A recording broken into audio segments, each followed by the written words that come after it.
प्यारे विद्यार्थियों, नमस्कार। शीर्षक है कवि देव के महत्वपूर्ण पद। तो आज हम देव का वह पद ले रहे हैं जिसमें आप गोपी कह सकते हैं, राधा कह सकते हैं,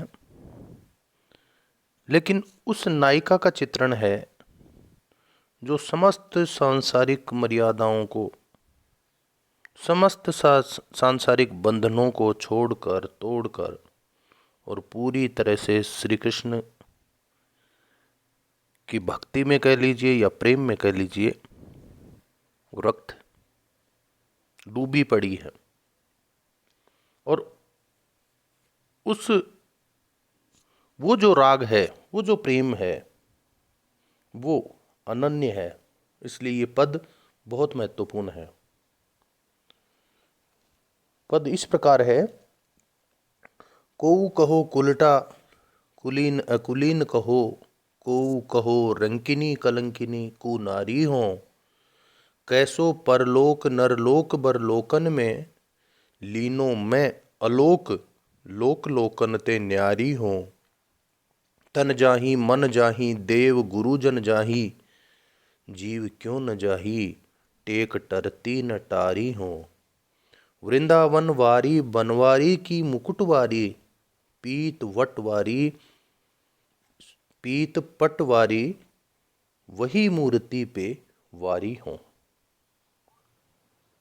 यानी जैसा मैंने अभी कहा कि देव, जो कवि देव हैं, उन्होंने इस तरह की नायिका को प्रस्तुत किया है, या यूं कह लीजिए कि एक गोपी इस तरह से वर्णन कर रही है कि अब उसे कोई नहीं रोक सकता।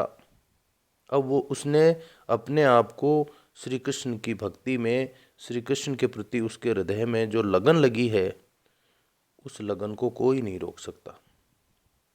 कोई संसार में ऐसी ताकत नहीं है जो उसे रोक सके।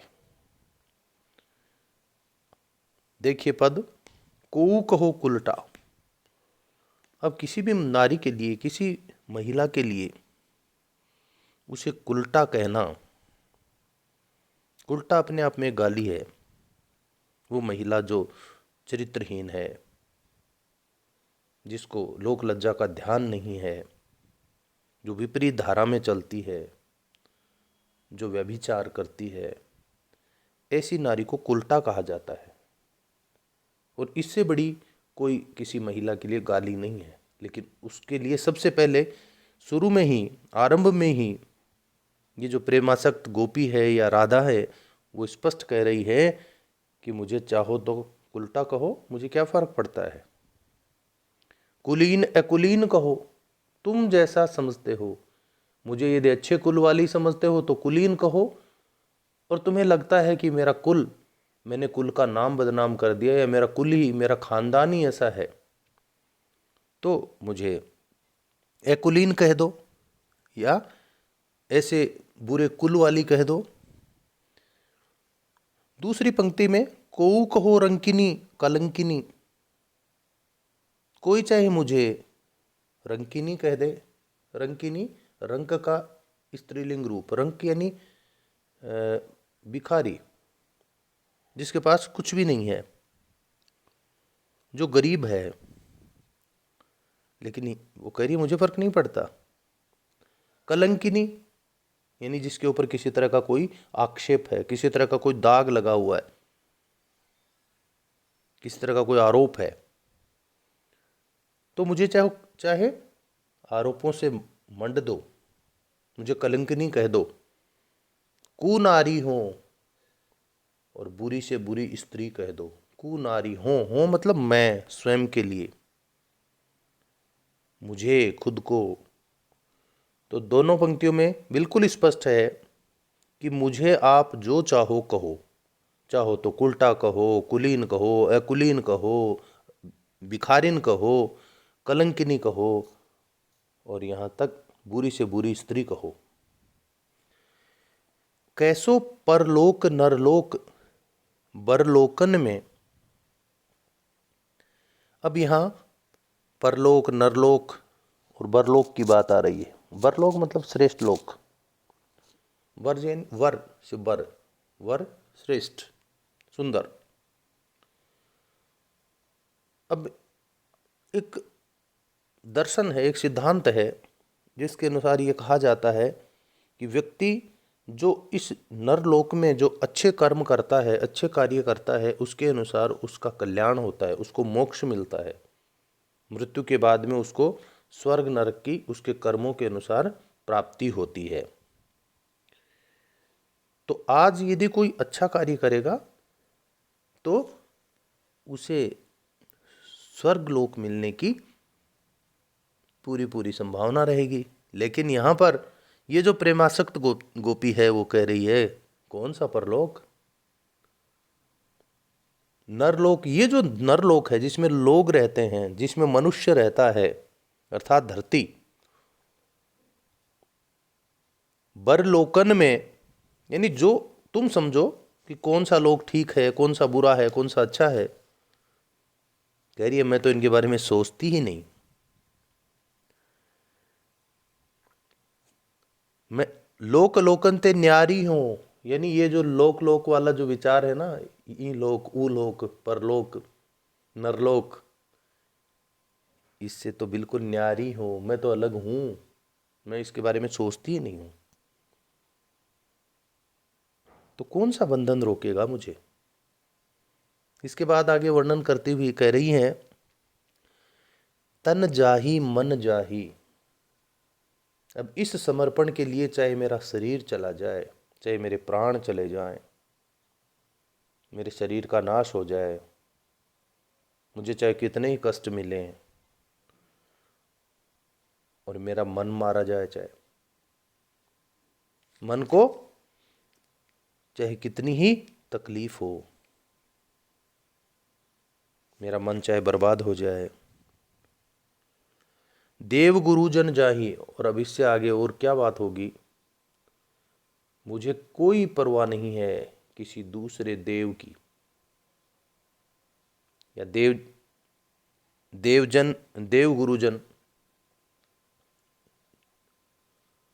या यूं कह लीजिए कि देवों के समकक्ष समझे जाने वाले, या देवों से भी श्रेष्ठ समझे जाने वाले जो गुरु होते हैं, वो भी चाहे मेरी इस क्रियाकलापों से चले जाएं, नाराज हो जाएं, मुझे चाहे इनसे बिछड़ना पड़े।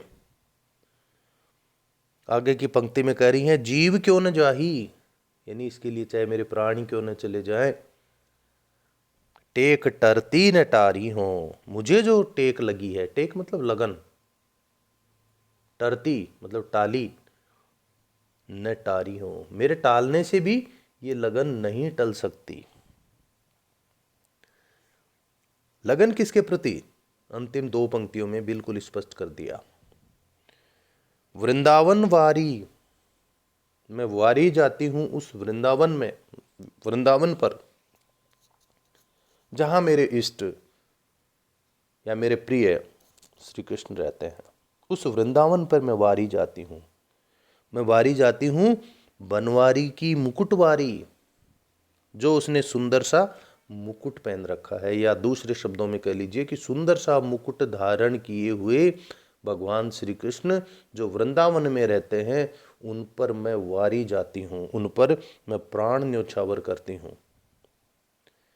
और अंतिम पंक्ति में वर्णन है पीत पटवारी, योजक चिन्ह लगा हुआ है पीत पट और वारी के बीच में। पीत यानी पीला, पट वस्त्र, वसन, तो पीले वस्त्रों लय श्री कृष्ण जो हैं उन पर वारी जाती हूँ, उनके उन वस्त्रों पर वारी जाती हूँ, उनके उस रूप स्वरूप, उस सौंदर्य पर वारी जाती हूँ, वही मूर्ति पे वारी हूँ। मूर्ति, मूर्ति का मतलब उनकी जो, उनका जो स्वरूप है, उनकी जो बनावट है, उस पर वारी जाती हूँ, उस पर मैंने अपने आप को समर्पित कर दिया है, उस पर मैंने अपने आप को पूरी तरह से न्योछावर कर दिया है।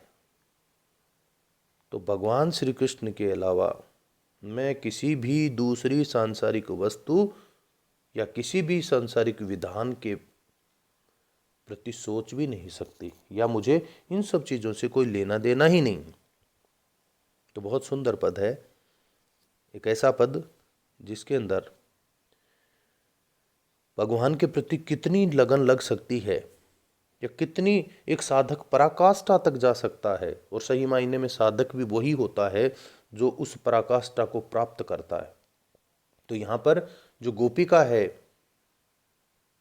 वो अपने समर्पण भाव को पराकाष्ठा तक लेकर गई है। और कहा भी जाता है कि जब भक्ति शीर्ष पर पहुंचती है, भक्ति पराकाष्ठा को प्राप्त करती है, तो ईश्वर के, भगवान के दर्शन होते हैं।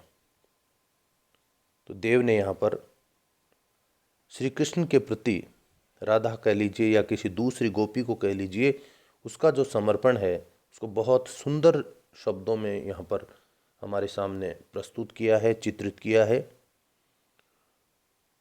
और ये इसमें कोई दो राय नहीं कि जिसने अपने आप को समर्पित ही कर दिया, न्योछावरी कर दिया, उसको अब दूसरे से परवाह, अन्य बातों से परवाह लगना संभव ही नहीं है।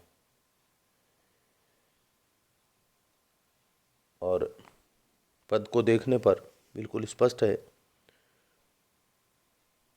कहो हो बार बार में, तो अनुप्रास यहाँ पर बिल्कुल स्पष्ट है।